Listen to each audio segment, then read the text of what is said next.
And when the Indonesian Minister of Mines told him, "Yeah, we've got oil in Aceh," and Professor Majid Ibrahim said, "Yeah, what will the Acehnese get from it? They'll only be able to sell eggs." Ola mompo ngon Abu pakaiban yang abi kalon seorang Abu Berehan. Tipit goknyan, karakter goknyan, nyan pakaiban bak gambaran Nabi. Norma Islam, Abi. Norma Islam, salah satu alumni dia yang paling terkenal adalah Tengku Hasan Ditiro, Abi. Apakah Abi Yes. sempat berjumpa dengan Tengku Hasan? Yes, he came to my house in section. Revert to Islam. Maybe you can tell us a little bit about how did you revert to Islam? What made you revert to Islam, Abi? Eits, subscribe dulu. Assalamualaikum warahmatullahi wabarakatuh. Rakan Sago yang kami hormati. Alhamdulillah pada hari ini segmen Bicara Tokoh kembali menyapa anda. Pada kali ini tamu yang akan datang bersama kita adalah Haji Fadlullah Wilmot ataupun yang kami panggil dengan Abi Wilmot, seorang yang sangat dekat dengan kebanyakan kawan-kawan kita di Aceh, dan intinya adalah beliau merupakan seorang yang memiliki kecintaan yang sangat tinggi terhadap Aceh. Dan alhamdulillah pada hari ini saya juga ditemani oleh seorang rakan saya, Encik Muhammad Zaki Zamaluddin atau Bapak Zaki Muhammaduddin, yang juga merupakan seorang murid dari Abi Wilmot. Jadi hari ini khusus untuk sesi bersama Abi Wilmot, yang akan menjadi host adalah kami berdua. Assalamualaikum Abi. Waalaikumsalam. Okay, thank you for coming to our podcast. It is an honor for us, Abi. Jadi yang pertama kami ingin sedikit menanyakan kepada Abi beberapa hal yang fundamental seperti tentang latar belakang Abi, baik dari keluarga dan juga pendidikan yang kemudian membentuk Abi menjadi seorang akademisi dan jauh-jauh hari kemudian adalah sebagai seorang aktivitas dalam bidang kemanusiaan. Can you share with us, Abi? Okay. Bismillahirrahmanirrahim. Well, I was born in England, but we moved to Australia when I was only 7 years old. And we settled in a small state called Tasmania, an island off the mainland of Australia, of the big continent. And I grew up in Tasmania. I completed my primary school, my secondary school, and my university there. I studied psychology and political science at the University of Tasmania. And I visited Indonesia first of all. I became friendly with some Indonesian students and Malaysian students at the university, and I visited Indonesia in 1967 via I took a bus to Launceston in Tasmania, a ferry to Melbourne, a train to Alice Springs, a bus to Darwin because this is budget student tourism. And then I took a flight from Darwin to Dili, Portuguese. Then I took a Cessna to Okusi, which is a small Portuguese enclave. And then I took a jeep to the Perbatasan, Indonesia. And then I walked across the border to a town called Kefamananu. And then I stayed a few days in Kefamananu, and then I took a truck on the back of a truck with sheep and goats to Kupang.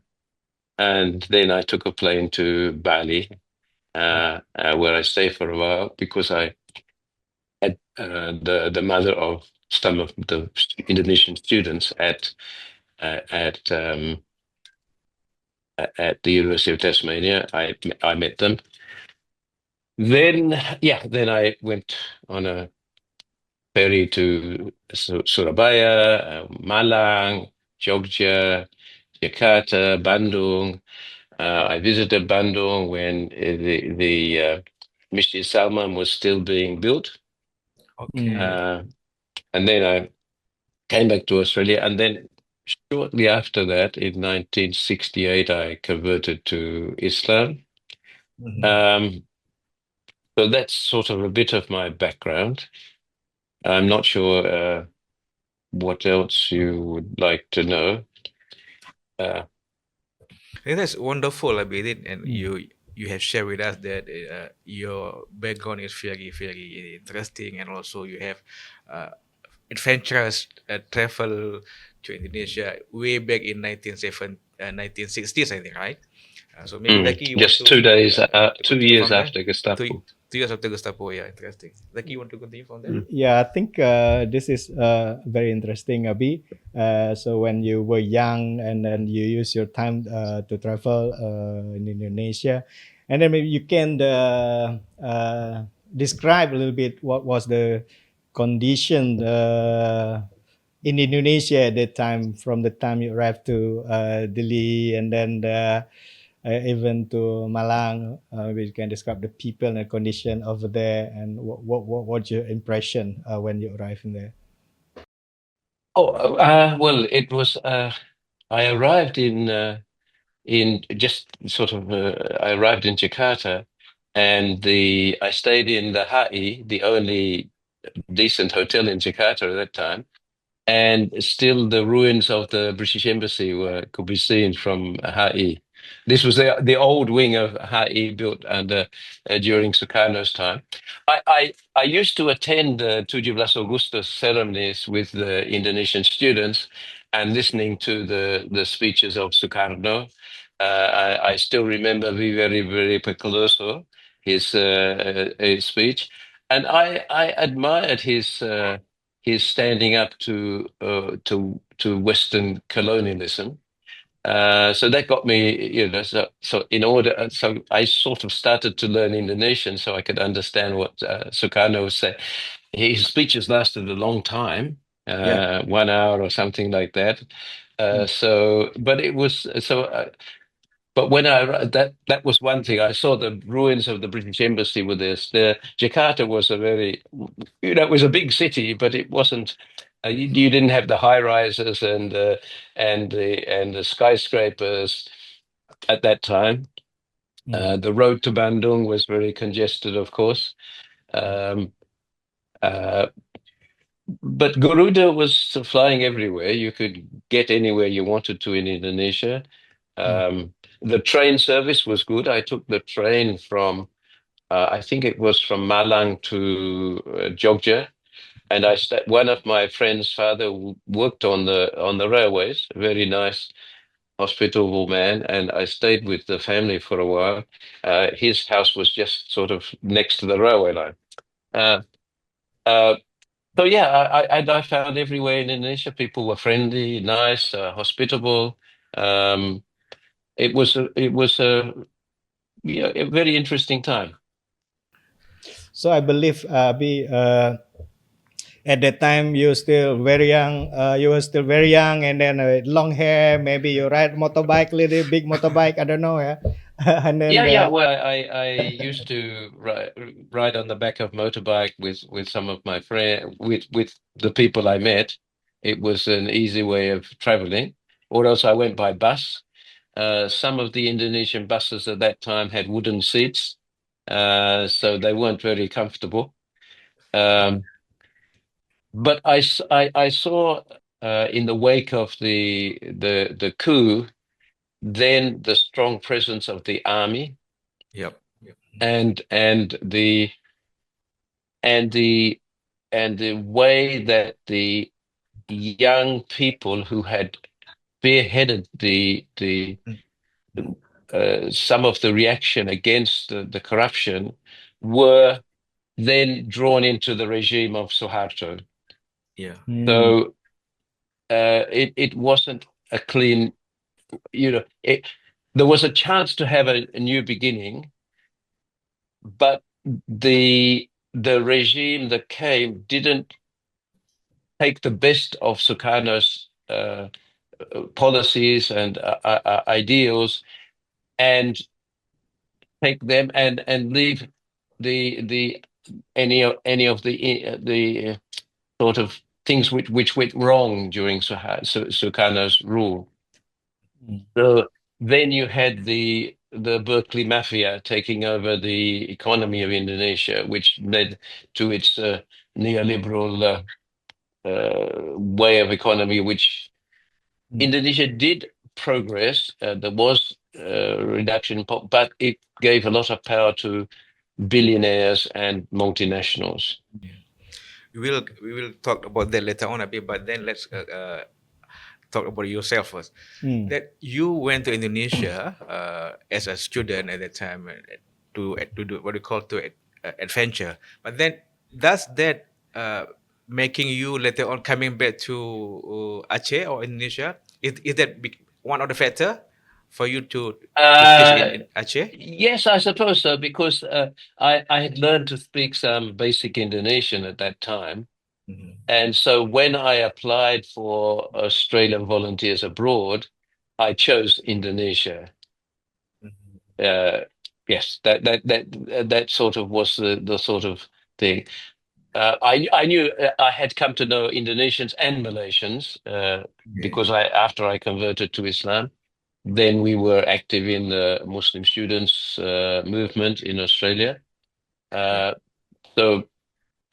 But I did I did. So I volunteered for Indonesia because I knew the language and the people, and I liked the culture of Indonesia. Yes. Can I be share with us what was your first experience when you were reached in Aceh in 1970? When I arrived in Aceh? Yeah, in Aceh, yeah. Okay, I arrived on the flight from Jakarta to Aceh was, I think it was once a week when I was when I was working in Banda Aceh. The people in Jakarta told me, Acehnese are fanatics, and you have to be careful there. So then I arrived there. It was the road system was pretty basic, if you can say that. Darussalam was a very isolated, from the city of Banda Aceh. So yeah, it was a sort of like a rural area. But then I had worked in rural towns in Tasmania, so it wasn't a shock to be in a rural area. And it wasn't a shock to me when I arrived in Banda Aceh, but you could see it was very different from Jakarta. Right. And then when you were teaching there, did you identify maybe the young generation in Aceh at that time already had the potential, and maybe they have the bright future, what have you? No, to be honest, I've been very impressed with the younger generation of Aceh when I was there, and now, because young people have a sort of idealism and they have a vision of the future. Although some of the young people you see joining the regime and becoming mouthpieces for the regime. But I saw a lot of idealism among young people in Aceh. One of my students, of course, was Almarhum Safwan Idris, who became the rector of EIN in Aceh.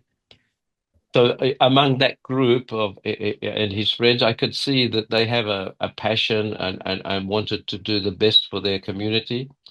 Many of my students were the lecturers at Shakwara and EIN who were learning English in order to pass the exam so they could do their masters and PhD.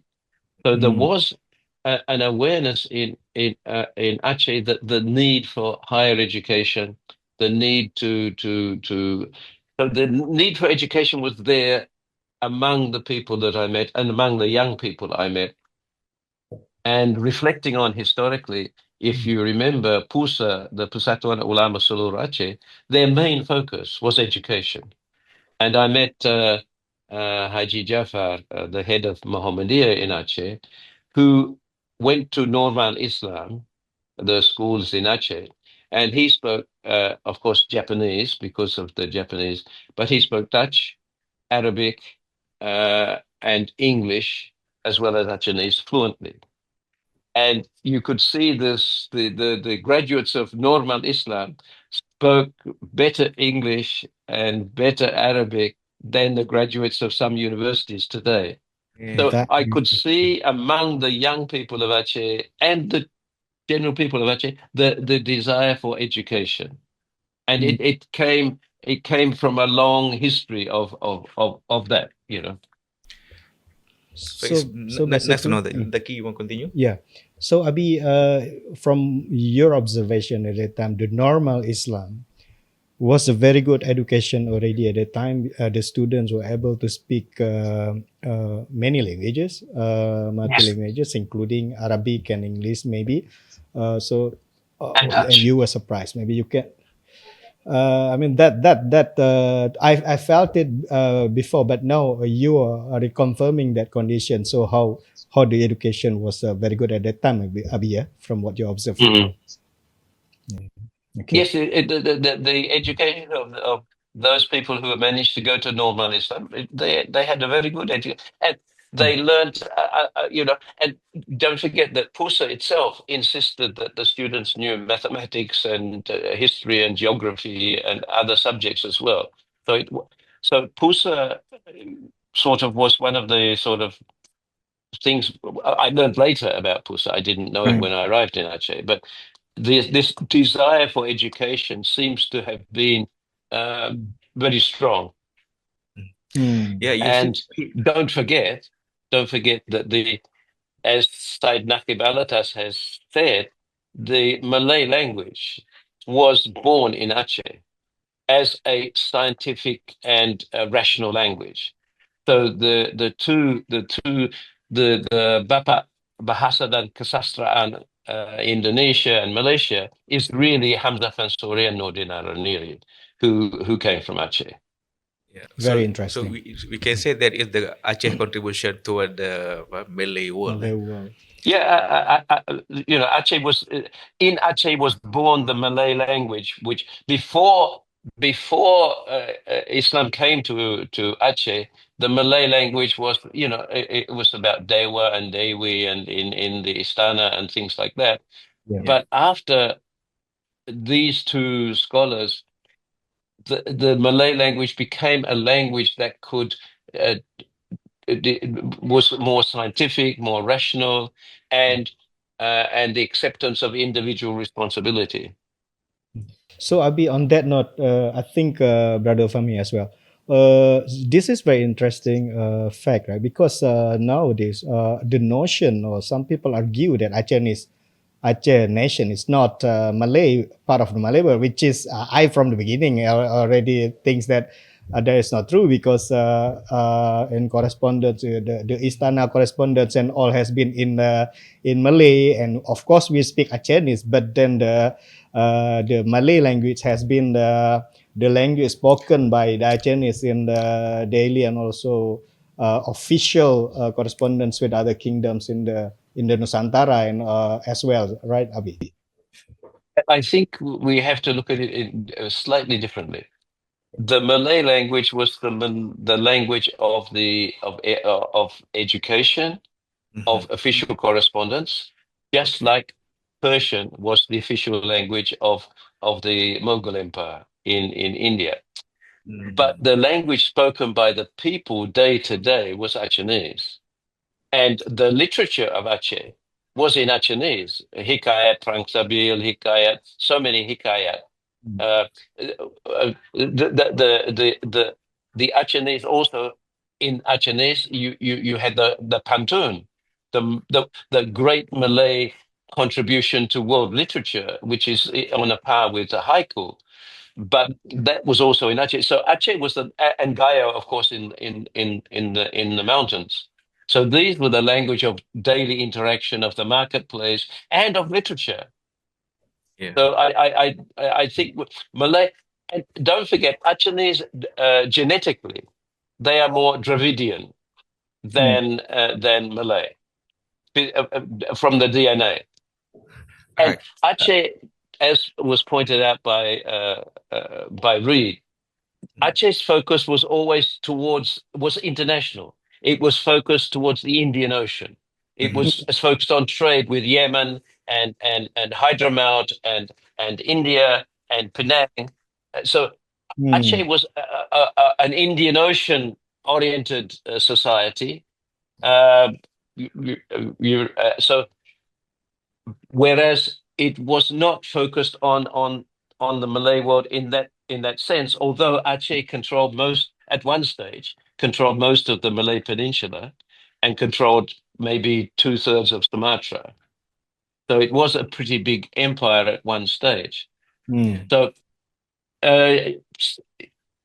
this idea of a Malay world, yes, the Westerners, when they came to Nusantara, they called it the Malay world. That's true. Ya, ya. Sangat menarik sekali apa yang Abi sampaikan. Jadi ketika Abi di Aceh dulu, Abi belajar bahasa bahasa Indonesia dan bahasa Aceh. Tapi sebelum itu saya ingin tanya tentang norma Islam, Abi. Norma Islam, salah satu alumni dia yang paling terkenal adalah Tengku Hasan Ditiro, Abi. Apakah Abi sempat berjumpa dengan Tengku Hasan? Yes. He came to my house in Sektor Selatan in Darussalam. Oh, okay. Bagaimana? I met him. I met Tunku Hasan. Of course, when I was at Shakwala, every weekend I'd take my motorbike and drive and sort of on Saturday morning I'd drive to Bure, and I'd sit and learn from Tunku Dak Bure. And then I come back on Sunday afternoon on my motorbike from Banda Aceh to Sigli. Itu dengan Hasan Tiro, Abi?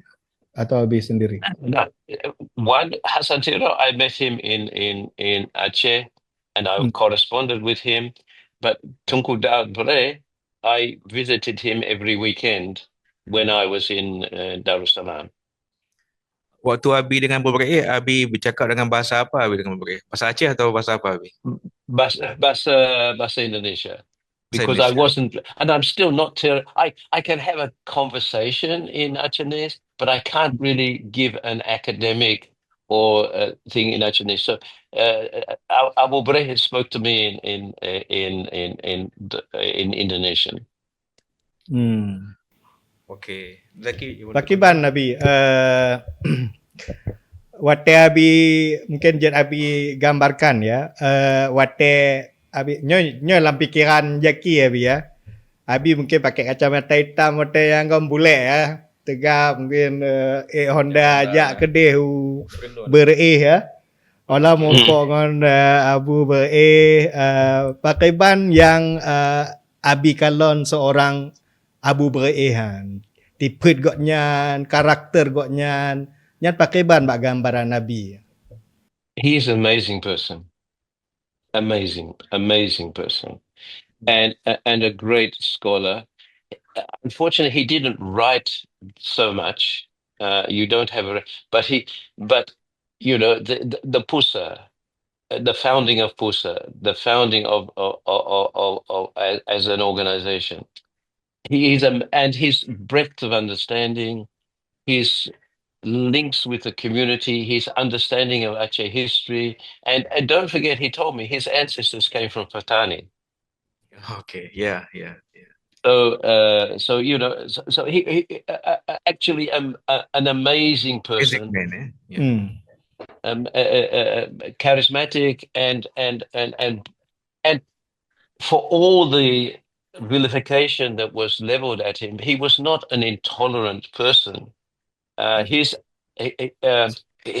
led the rebellion against Indonesia based on principles that were broken. So he was an amazing man. Yes. Jadi waktu Abi berjumpa dengan Bure, adakah Abi pernah berjumpa dengan tokoh-tokoh lain seperti James Siegel yang mengadakan penelitian waktu itu? Atau Hana Merompo, James Siegel. But he told me about Jim Siegel. He talked fondly about James Siegel. But I didn't meet Jim Siegel. I met I'm not sure. I didn't meet Siegel. I met Johns, of course, Professor Johns. But I didn't meet James Siegel, no. Abi wati bak watenyan Aceh adalah vital Abi. Acehnya vital untuk Indonesia dan juga mungkin untuk American interest or Western interest at that time. Sebab menyodakalan orang-orang dalam pendidikan lagi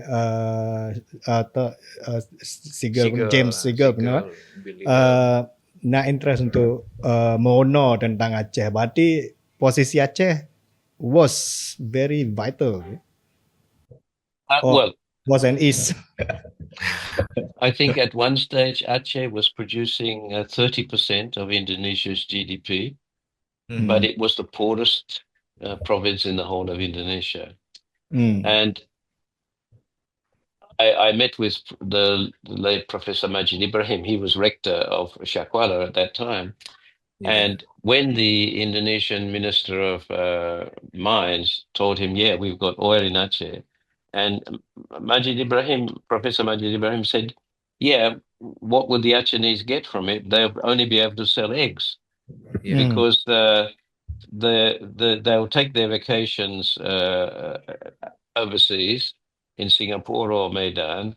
The vegetables will be flown in. So the only thing that the Acehnese will get from this is eggs. So they can sell eggs, fresh eggs. So there was a lot of resentment about that in Aceh. Jino abi egg pi dari luar cik dah biar dari Aceh matalah je. Okay, Abi, Luan nak tanya baju tu tentang Abi what is coming back to what Abi. But don't forget, I just want to mention Abu Bray. Abu Bray received a letter from Tunku Abdul Rahman inviting Aceh to join in Malaysia. And Abu Bray answered, I'm not going to desert my fellow Muslims in Indonesia. Okay, jadi I dalam think that should konteksnya be Abu remembered. Bray Islam dia ada Abi Gaya hana peduli ke Indonesia atau Malaysia atau Aceh kan. Islam yang paling penting Abi ikutnya Yes. Or maybe abi the difference of colonial power at that time who colonized Indonesia and who colonized Malay were different. That's why maybe Abu Dhabi do not have a sense of how if Aceh join the federation. No, but I'm not sure of his motivation. But the point is that he felt that he couldn't desert his. This was during the independence struggle, and Abu Bray felt that he couldn't destroy his brother Muslims in Indonesia. So his loyalty to the Indonesian struggle for independence shouldn't be underestimated. This is the point that perhaps some people tend to forget. I see. Jadi dari pengalaman Abi waktu di Aceh, dia juga Abi cukup rapat dengan Aceh. Selain kemudian Abi juga menikah dengan orang Aceh. Tapi sebelumnya waktu saat Tun Abi aktif dalam persatuan mahasiswa Muslim di Australia. Abi waktunya Abi ikut pertemuan Wami di Mekah Abi. Yang waktunya Abi merumput tokoh-tokoh Malaysia lagi Datuk Seri Anwar Ibrahim, yang Perdana Menteri Jino, Allahyarham Fadil Noh, kemudian juga Ibrahim Ali. Watanya ni ataupun oleh Habib Wadi Aceh Habib? Tahun berapa itu? 76.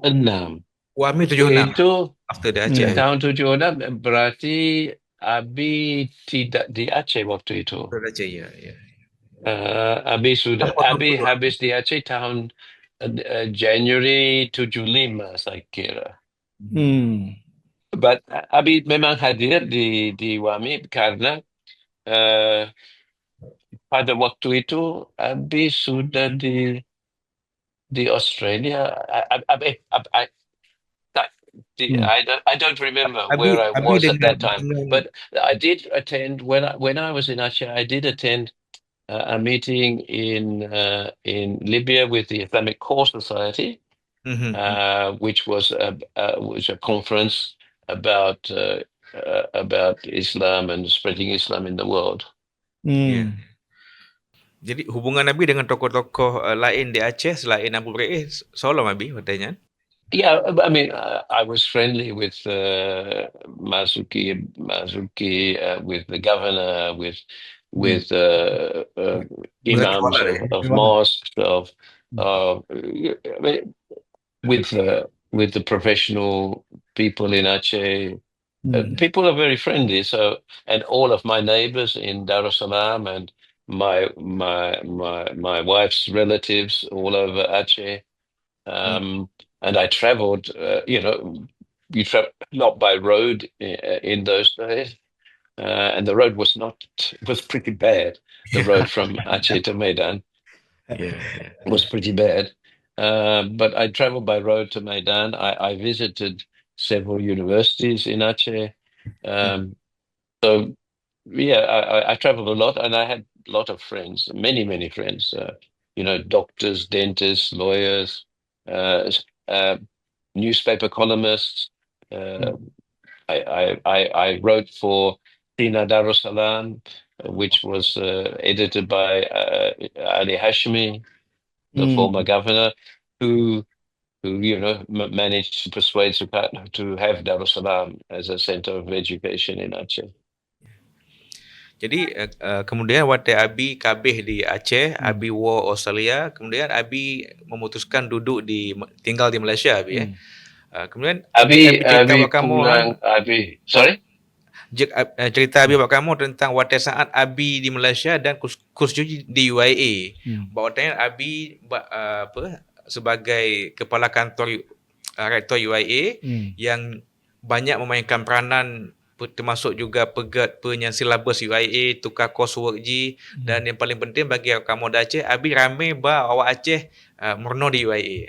Jadi Abi cerita tentangnya Abi. Well, Abu Hamid Al Suleiman was probably one of the great intellects of the Muslim world in the last century. He was an amazing man with such a broad intellect and understanding of Islam, and I went there to support him. He is the man with the ideas. I was the person that gave support and to his ideas. So he had the concept that we had to change from the British system of terms with an exam at the end of the year to the American system of credit hours and majors and semesters, because he wanted to implement the vision of Ismail Faruqi of having this university that merged, not merged, but gave the students the best of Western knowledge and the best of Islamic knowledge in a way that they could integrate their Islamic principles and ideas into building an Islamic perspective on the world or on knowledge.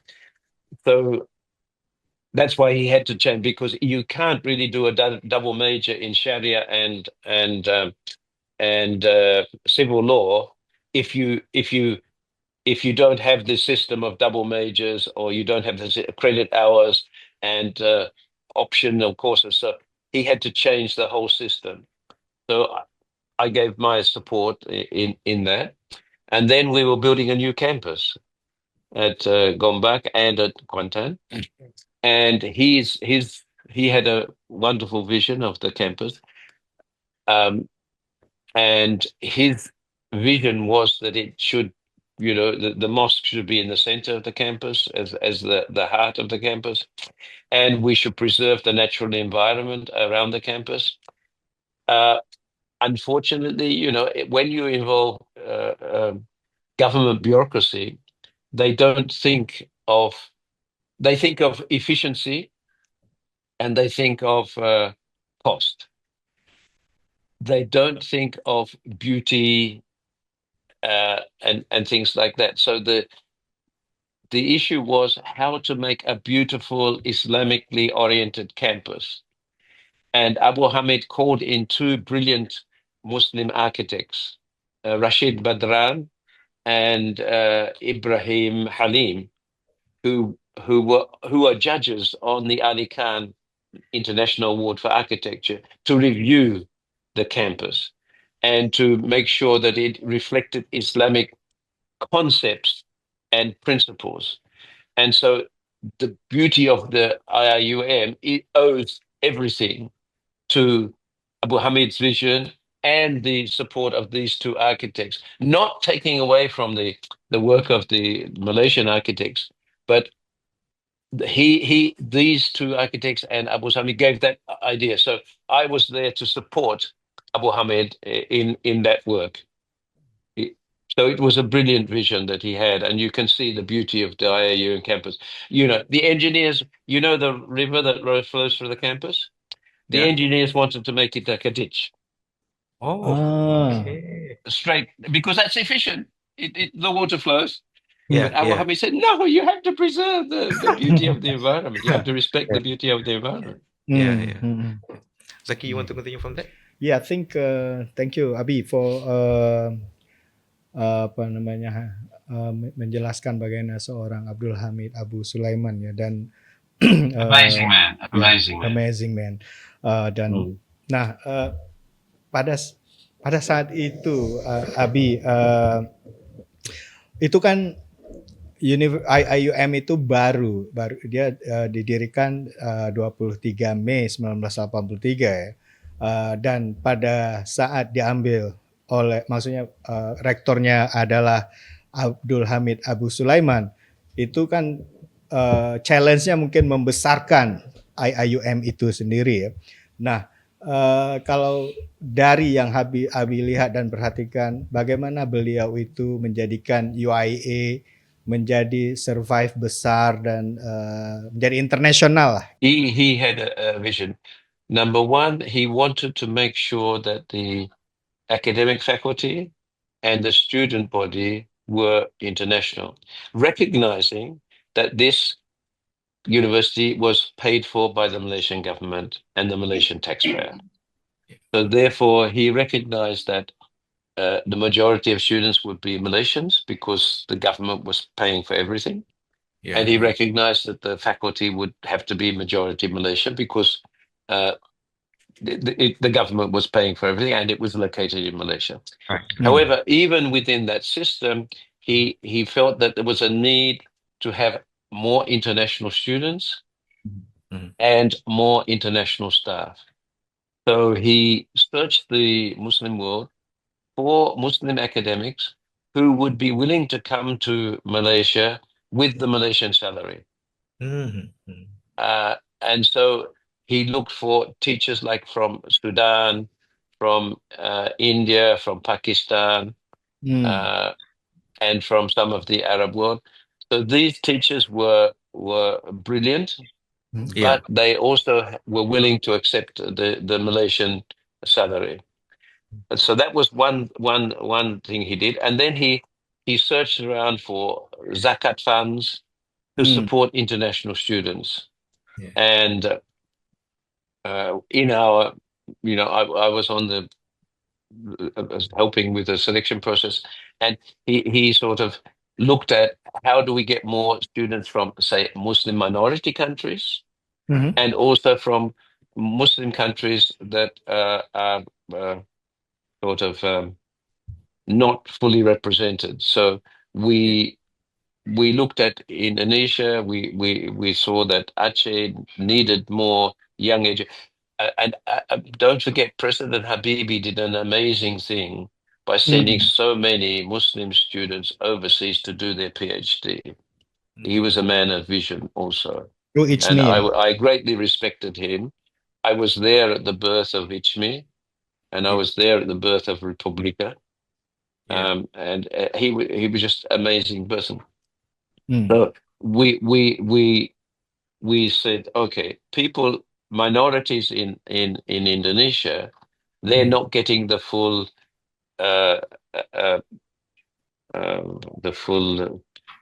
chance, the best chance to get an education. So we decided we'll take students from Aceh, we'll take students from Australia, we'll take students from America, Muslim students so that's the role that I've supported him in getting this minority students, and he was the man who managed to get the zakat and the funding to help pay for these students to study. And we also got in many of the students who were the children of people who had been imprisoned by the Suharto regime. Ya. Yeah. Zaki, Yeah, kau continue. yeah. I mean, gitu betul Abi. Jadi we had a chance to meet those people. Termasuk kamu kedo ya Abi. Tebab pekan. Mungkin dari masanya secara ekonomi untuk jak tikula ke dia Himalaya lagi dalam lumpur lah. Tapi dengan bantuan Abi wate matanya kebijakan universiti, jadi kamu lah mencapai mimpi yang mungkin sulit dicapai, dan juga kesempatan memang bagi kamu dari Aceh.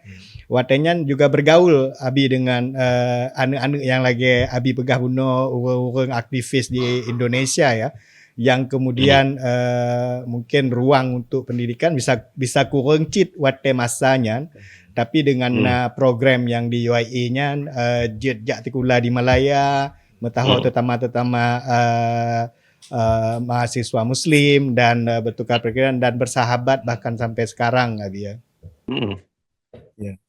And the other thing that Dr. Abdul Hamid did was he said he changed the university's system from having academics in charge of student affairs and having academics in charge of different aspects of the university, which previously had been in charge of by bureaucrats. This is the British system, having a registrar. So Abu Hamid decided, no, a university is something that should be run by academics. And academics should make the decision about student affairs, about registration, about admissions. This is an academic process. So Abdul Hamid changed the system. You had a dean of student affairs. So it was an academic in charge of student affairs. Yeah. That was one very important thing he made.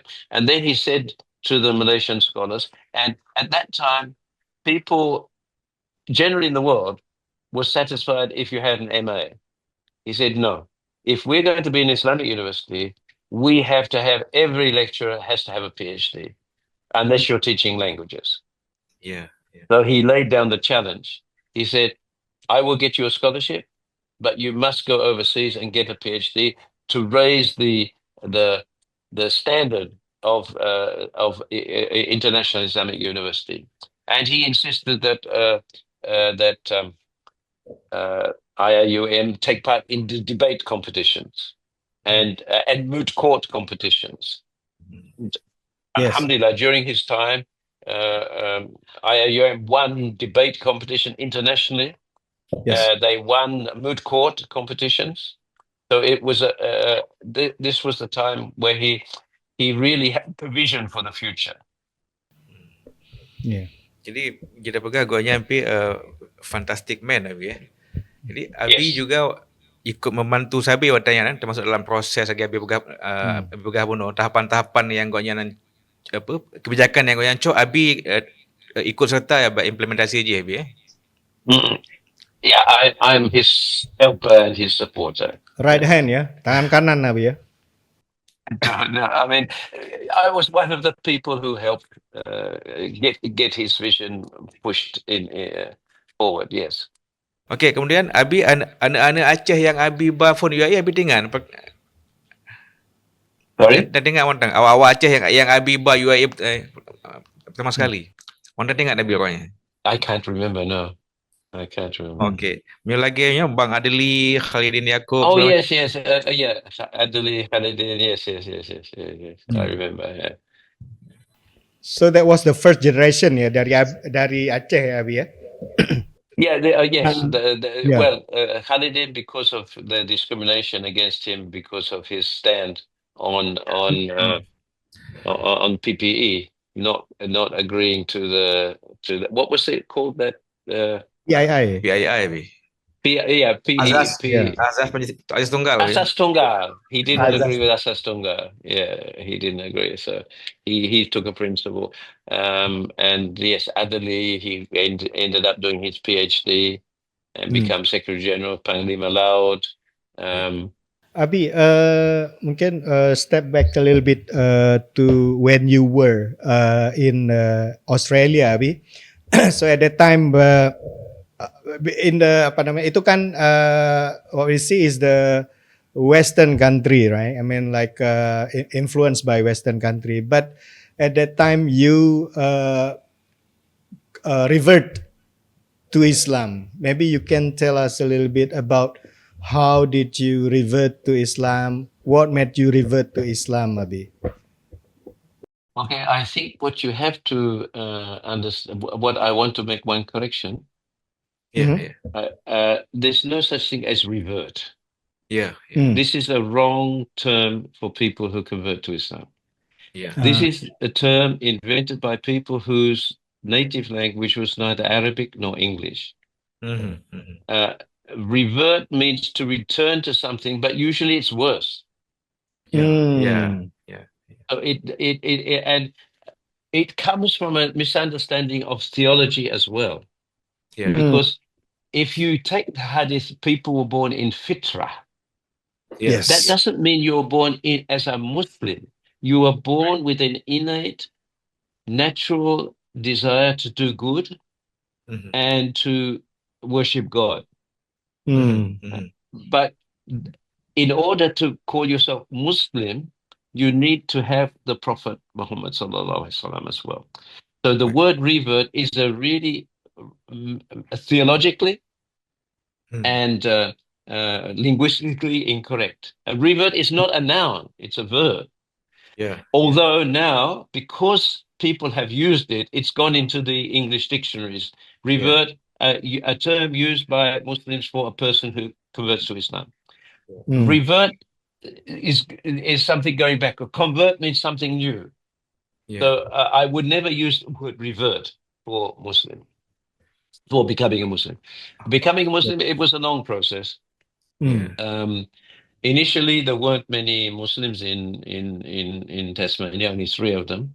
My parents, who grew up in the Depression, in the war, were both atheists. Okay. And it wasn't until I left home and I started reading more widely that I sort of came across some books about the creation of the universe. And there's a book called by Lekomtu Inoue, which sort of looked at the probability of life existing on Earth by chance. And he sort of said it mathematically impossible for life to have started by chance. Of course, that doesn't say, therefore, God exists. That's not it. But it does raise questions in somebody's mind.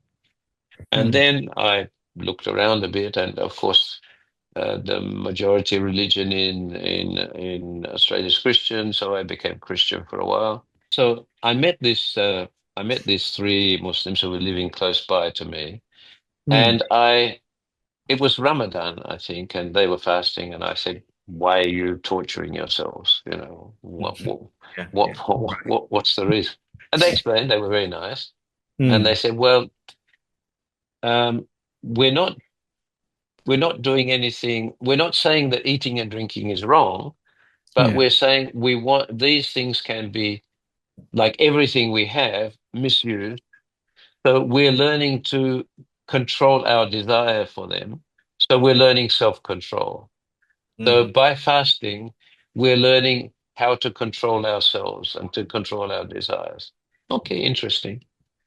Then I started reading the Quran in English, and I got a copy. So I think 3 or 4 or 5 things in sort of interested me about it. Number one, I didn't see any internal contradictions within the Quran, which you might find in other scriptures.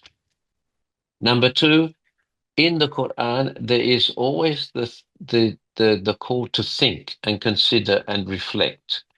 So it's a calling of people to use their intellect, to consider, to reflect.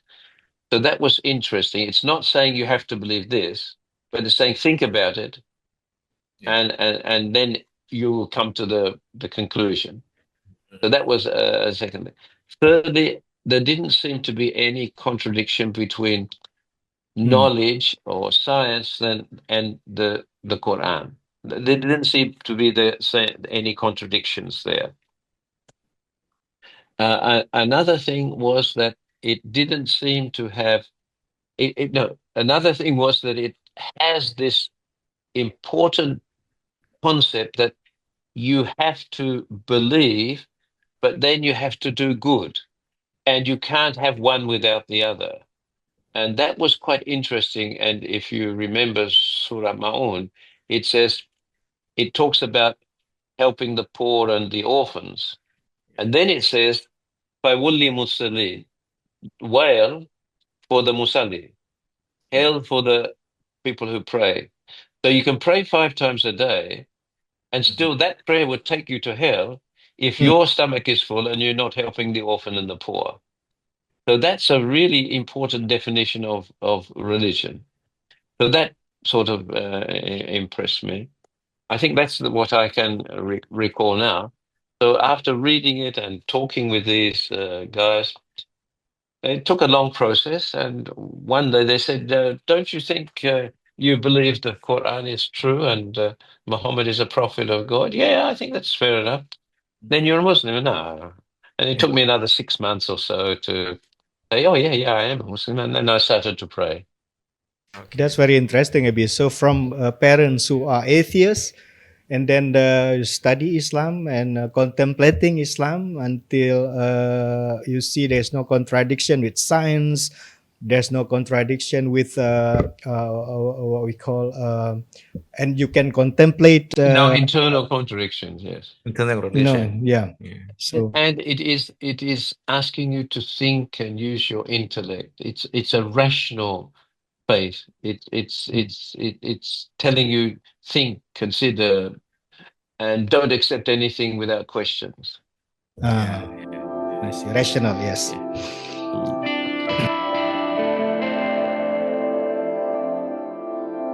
Jika video ini bermanfaat untuk Anda, silakan subscribe, like, dan nyalakan loncengnya.